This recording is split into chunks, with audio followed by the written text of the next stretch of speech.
Hello, everybody, and thank you for tuning in to the Liberty Report. With us today, Daniel McAdams, our co-host. Daniel, good to see you. Good morning, Dr. Paul. How are you? Doing well, thank you. We want to talk about Ukraine, see how they're doing. Yeah. But it looks like they believe in voting. There's going to be some type of referendum.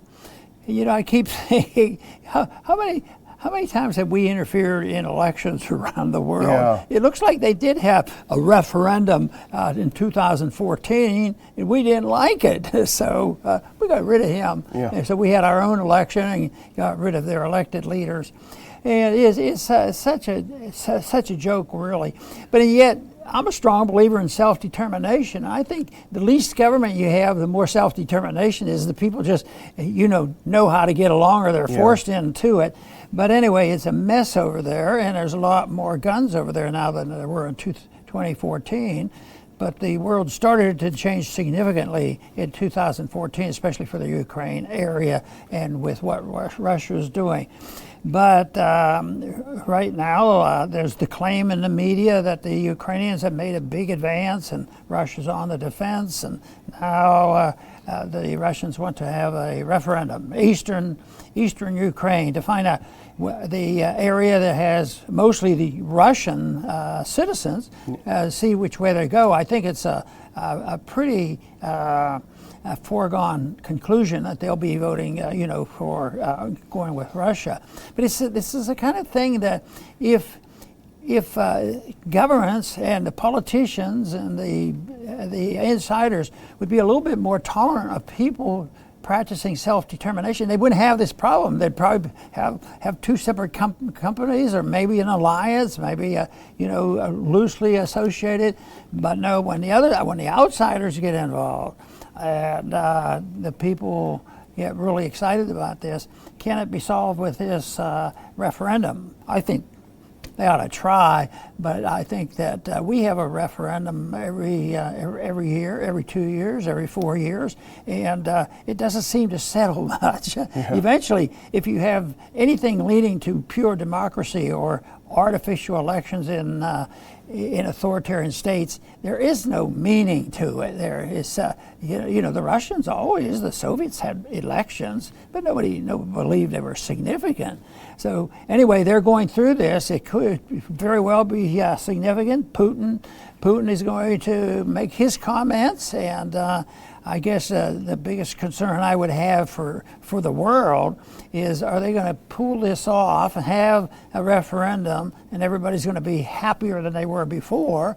But the threats that have come from Ukraine are pretty clear cut, and of course when they speak with somebody backing them up, like NATO and the United States. So it's not like there's a few people left in Ukraine that the Russians are trying to have them submit to them. So it'll be an interesting thing to watch. I wish it would be so. I'd be so optimistic that I said a lot of good can come of it. Maybe some good can come from it, but it's also sort of like a time bomb. You just don't know. Things could just deteriorate right in the middle of the referendum or shortly thereafter. Who knows? Yeah, you're right to date back to 2014, which is when the U.S. was involved in the coup there. But also in the, when we talk about self-determination, well, that was the whole point of the Minsk agreement, which would have given some autonomy to those eastern republics. And if Ukraine had implemented it, probably we would not be where we are now in this war that we're looking at. Let's put up the first clip, because these are the two important things today that we're looking out for. The first is the fact that President Putin will probably hold a speech just in a couple of hours along with his defense minister.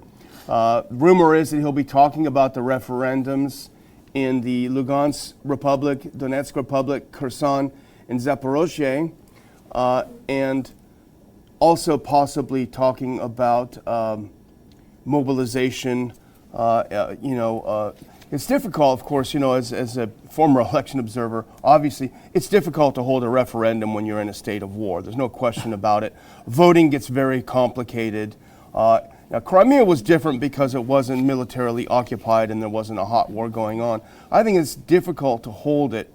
But if you look at voting patterns, and I think you suggested this in your opening statement, this part of Ukraine did vote, like 90% for the pro-Russia candidate in Ukraine. So if you look at that, you probably can get a sense of how they might vote, even though, as I say, it's difficult. So what is the significance of these referenda? Well, it's not just because they want to have to demonstrate that they're going to join Russia. The whole purpose of it is to take on a new legal status. And they've put this next clip on if you can. Okay, so this is, I mentioned this. Let's do the next one. So in the Duma, in their parliament, they have already adopted legislation about mobilization, which means a full-on war. And this is Zoltán Koskovics. He's in a think tank in Hungary, and he makes this important point. The referenda all across Russian-occupied Ukraine from September 23rd to the 27th. And this is the important part, Dr. Paul.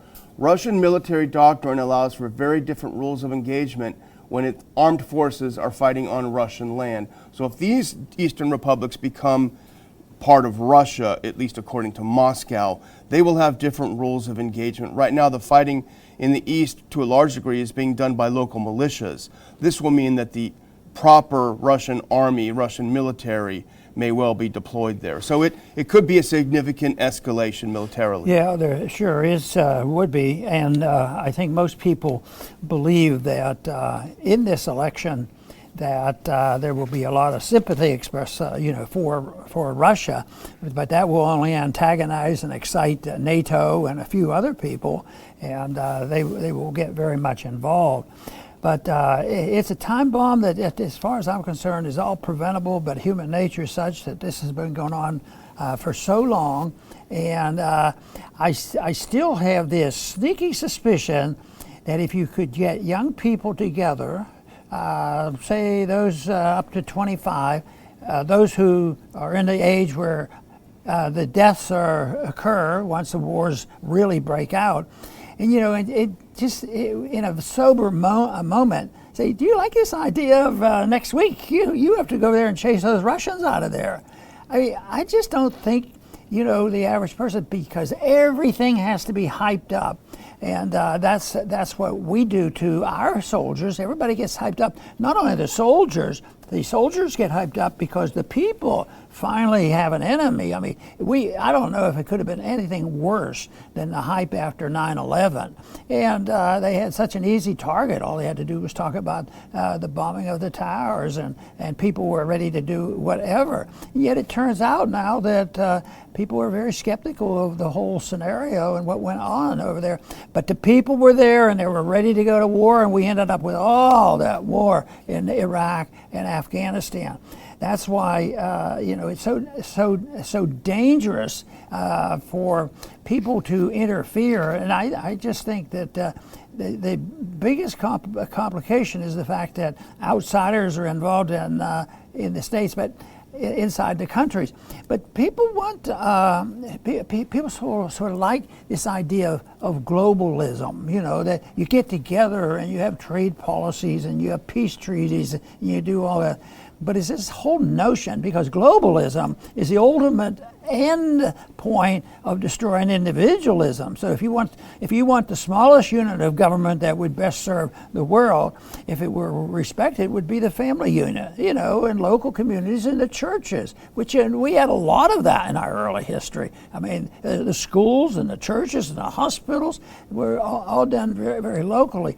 But now you have to get permission from the United Nations and NATO, another organization, and besides, the inevitability of a situation like that is a financial bankruptcy and really moral bankruptcy as well. And that's where we are, and that's why there will be no easy solution here. Yeah, definitely moral bankruptcy is a good way to describe our foreign policy. And, Viktor Orban, the Prime Minister of Hungary, he was at a private meeting, I think, over the weekend, and it's reported that he was talking about, he's really making the point that the West has made what would have been a very local conflict into now a global war by intervening. And I think that's a very good point that he makes. He also says that the Europeans are shooting themselves in the foot with these sanctions because it's destroying their economy, and that Ukraine could end up losing a third to a half of its territory because of this, all because of Western interference in what was really a very localized dispute. So the question is, if this is an escalation, if this is going to have a referendum and join Russia, so what may have precipitated? Well, I think one thing is the Kharkov counteroffensive, which I think surprised a lot of people. The Ukrainians were able to take back a lot of territory in the northeast. And they say, well, a lot of it was empty because the Russians pulled out. There's a lot of reasons for it, perhaps, but nevertheless, the optics are there that Ukraine has made a major advance, even if it may be temporary. But that may have pushed it on. But the other thing is the Biden administration apparently pondering the idea of sending much longer ranged missiles into Ukraine. And let's put this next one up. This is from Reuters. Russia says longer range U.S. missiles for Kiev would cross the red line. These are missiles that could strike deep into Russian territory. We've already seen the HIMARS missiles that the U.S. sent. The shorter range missiles have gone into Donetsk. There was a horrible, gruesome strike in the center of town yesterday in Donetsk. It killed, I think, 13 civilians. So we're seeing them used against civilians, and I think the Russians are looking at longer range missiles, maybe striking the bridge on the Kerch Strait or striking deep into Russia. They've said it very clearly, this is our red line. So I think this is a very sobering moment. I think it's very dangerous. I do hope that there are a few sane people left in the Biden administration that will realize this is not the time to escalate and bring us closer to a nuclear war, because like it or not, the Russians are not going to back down. They view this as an existential issue.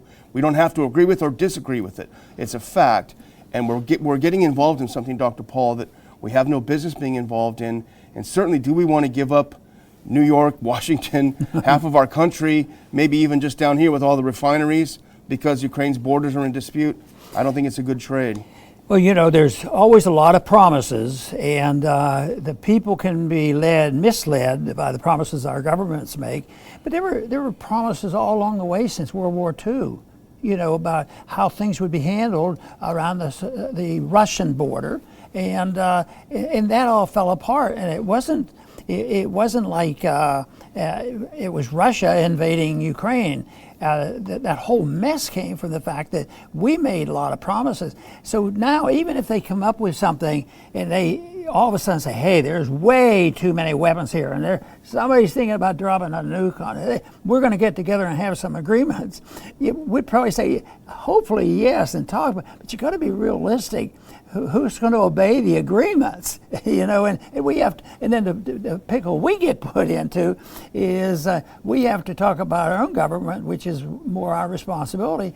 Can we trust them to do what they said? Because there's a lot of times when it's just necessary. There were times when Reagan talked to the Soviets when a lot of people in this country didn't want them to, and yet it was a movement in a certain direction, and that's what they have to worry about. The other thing I think that gets us into these kind of problems is this misunderstanding about sanctions. Sanctions is, a good compromise. Let's just put on sanctions. Let's punish them, and they will behave themselves. And then right now, I think the trade war is just building and building, and it's building now because the original sanctions, the warmongering that is going on, but also the COVID is going on, also the end of the trade cycle caused by money managers. You have to have downturns, and you have to have the cleansing of the male investment and the debt.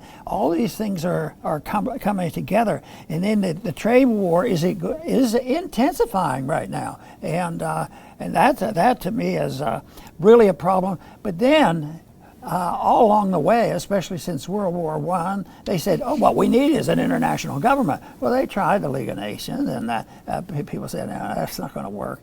So, but the United Nations, that's working. And in addition, they don't have, the United Nations doesn't have an army, but we'll create an army in NATO. And it just goes on and on, dependency on government. And government, you say, well, they're big and powerful. Yes, they are, because the people either don't know what's going on or they're too complacent, and we allow that to happen, and there is a vacuum out there. And so the international community is a big deal, because that's where a lot of the support will come. But then you have two groups. You have, of course, in the Cold War, you had the Soviet system versus the West, and the transition never turned out to be quite what I had hoped for myself personally. Well, let's move on to something a little closer to home, and this raises a lot of issues. And you had some thoughts on this that are probably different than how it's going to be portrayed. Let's put up that next clip. This is dealing with Yeshiva University in New York. It's one of the go back one, please. Here we go. Supreme Court reverses itself. Rules Yeshiva University must recognize LGBT club. This is an Orthodox Jewish university founded in 1897, very conservative. It holds very close to its view, which is what we would call the Old Testament, they call the Torah.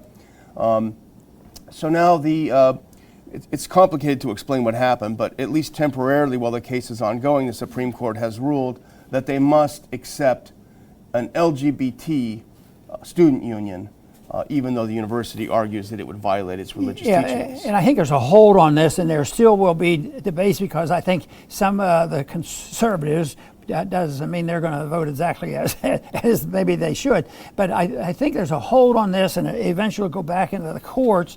But they're temporarily, the Supreme Court had an action that identified that they can cancel. They can prevent the club for LGBT club from forming. Yeah. And but I don't think they've touched it because I went through this article the best I can. I might have missed it, but what I always want to know when they get into this is.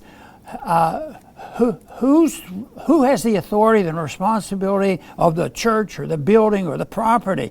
Because if people had a clear understanding of property and that it was private property, you could say, well, if they're going to say such and such, that's their freedom of speech, and we can't march in there and take care of it to tell them they have to change it. But the one thing I don't know, because almost every university, even the conservative universities in this country, they were very conservative and didn't want government involved. But they even cracked down on them because some students had a student loan from the government, and therefore they own and they can control the school.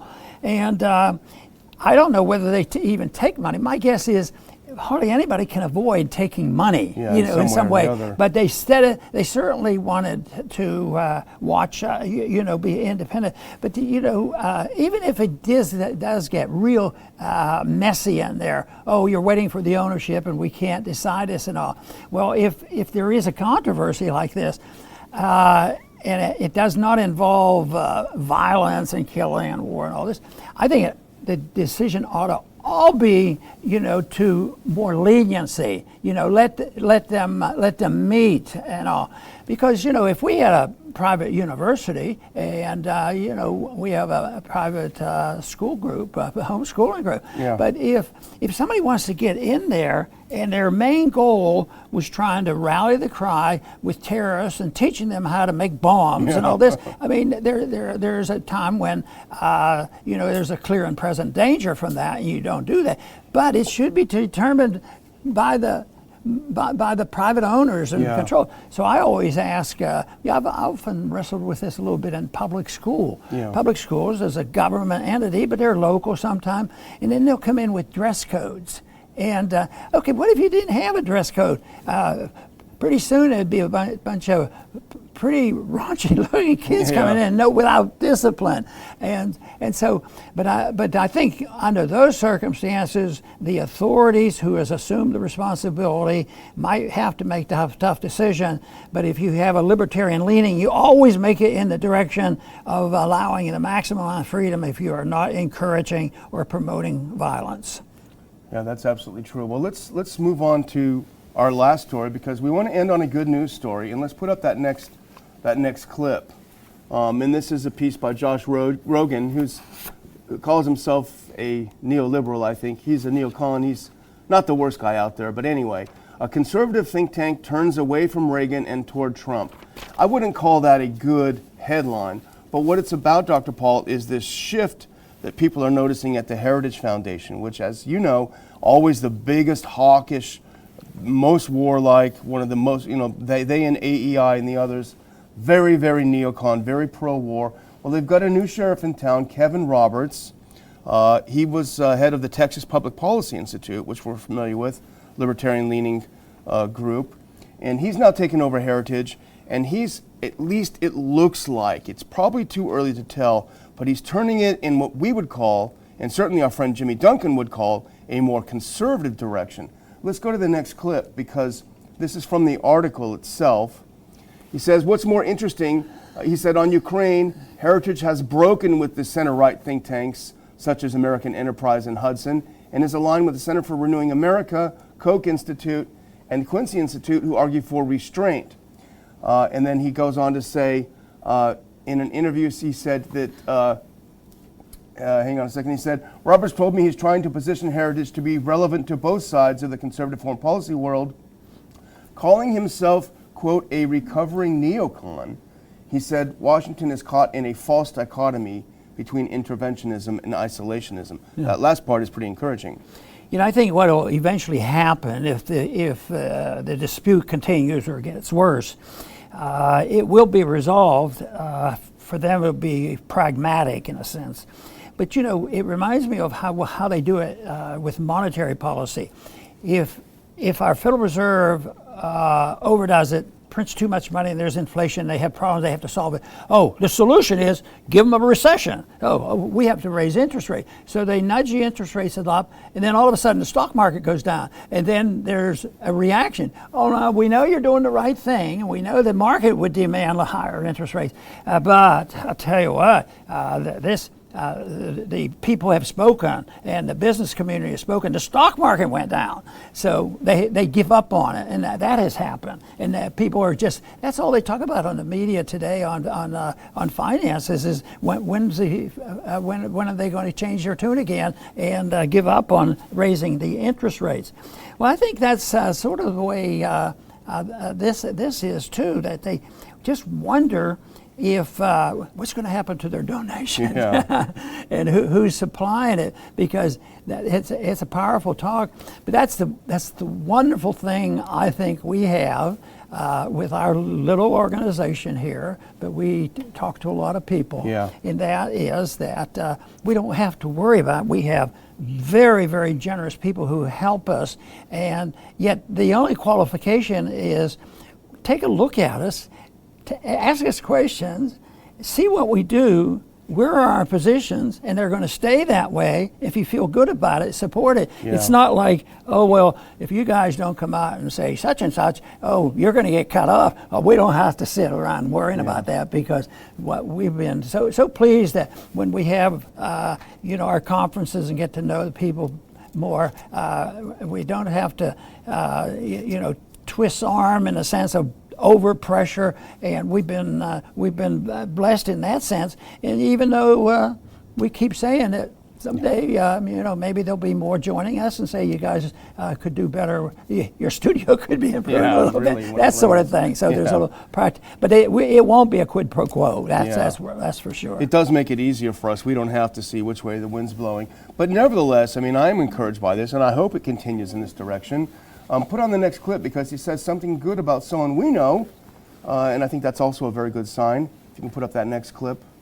It says, after being criticized for Heritage's stance on Ukraine aid, Roberts, the new head of Heritage, praised Senator Rand Paul for his leadership in opposing this aid, a not-so-subtle jab at the GOP's actual leadership, McConnell, which he called swampy, for supporting the assistance package. Now, I like how he frames this. If you can put this next one up. I like how he's framing in this, and this is a very good conservative argument. He said, Roberts claimed the next batch of Ukraine legislation would fund, quote, social justice programs being spent through USAID and, quote, nefarious things that the State Department wants to do. He said he's personally talked with several GOP lawmakers about the issue and predicts more no votes this time around. Quote, that's where the conservative movement is going on foreign policy. This is so important because, a lot of Americans and a lot of conservatives think, oh, we're going to send some aid over there and it's going to go to get rid of the bad guys. No, it's going to go to USAID, the State Department, to put up some new LGBT programs and buy some, all sorts of things that, if they want to do it on their own, that's fine. But they're doing all this social justice stuff with our money, and conservatives who support that are nuts. And I'm glad that Kevin Roberts is realizing this, and I hope he continues. maybe they should invite Senator Paul to speak there. That'd be a good move. But the weapons things can be put out there on the table, and most Americans say, yes, we have to be strong, especially in the Cold War. There was a lot of weapons out there. We have to be safe. And they go along with the weapons. But then you brought it up, and it wasn't so much at the beginning about the cultural things. And the cultural thing, they tag along with it. So they might not be promoting it. If they were promoting it, the issues that you mentioned, there'd be more no votes on here. But they promote national security, freedom, freedom, democracy. We need to go into Iraq because we want to protect our Constitution. Yeah. We have to protect our liberties. Yeah. So that is a shame. But right now, it's all money, and that's all part of the problem. But politically speaking, this cultural effort has been tagged on there, and it because of its broad appeal for different things, they're really in charge of so much that's going on, and that's the consequence of it. But of course, this fits our argument because we sort of challenge welfare and warfare, yeah, exactly. and this way, even though it might have started off on weaponry and national defense, it really has morphed into something that's very cultural Marxist. Yeah, for sure. Well, I'm going to close by, for the second time, reminding everyone we've got a conference coming up in Lake Jackson, exciting Lake Jackson, November 5th. It's about, again, a very topical issue, cancel culture and the war on speech. We talk about it a lot, Dr. Paul. We're going to have some great guests, some great speakers. We're going to have a great time. So go to ronpaulinstitute.org and you will find that picture, a little bit of a frightening picture. Just click on it and get your tickets. Come join us down in Lake Jackson. Maybe there'll still be some gators out at the wildlife refuge. You can make a little bit of a vacation, visit some gators and listen to some good speeches. Well, I'm not messing with those alligators yet. I saw somebody on TV the other day made a pet out of one and kept it on his lap the whole time he was interviewed and petted this alligator. Oh, that's dangerous. No, I'm not going to do that. We have enough other alligators to worry about. Some of these people in alligator and they come saying, "Peace, oh, you will be like that alligator there." Yeah. But we have too many people get into government that way. But it will be interesting. I imagine the election this year is going to be about as interesting as most of them because I think there's a lot more at stake. But I still maintain you can look at the narrow sense and you can look at this next year and the different things and what the future will bring. But in a way though, my argument is that the two parties aren't that much different. How could I defend that with what's going on today? And they would say, and yet the two parties exist, but on the big issues are the ones that I make a point. They aren't a whole lot different, because they don't start from a position of an individual liberty, private property, free market situation. They talk with intervention.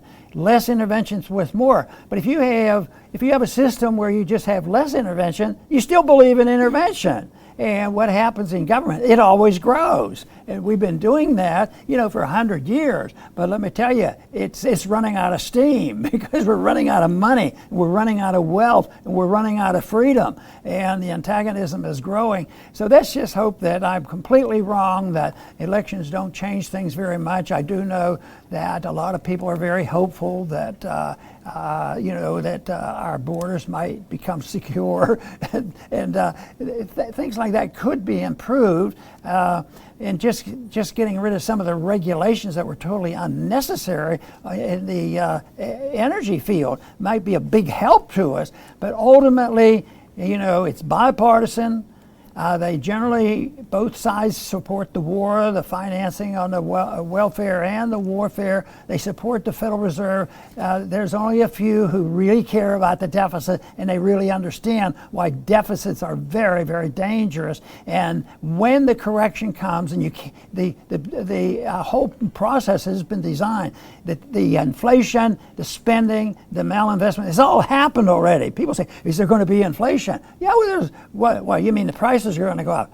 Yeah, the inflation we've had, it's been going on. They haven't stopped, but the inflation since '08 with quantitative easing and all these things, that has set the stage for a correction that has not yet accomplished anything, because we are doctoring it up and we play these games.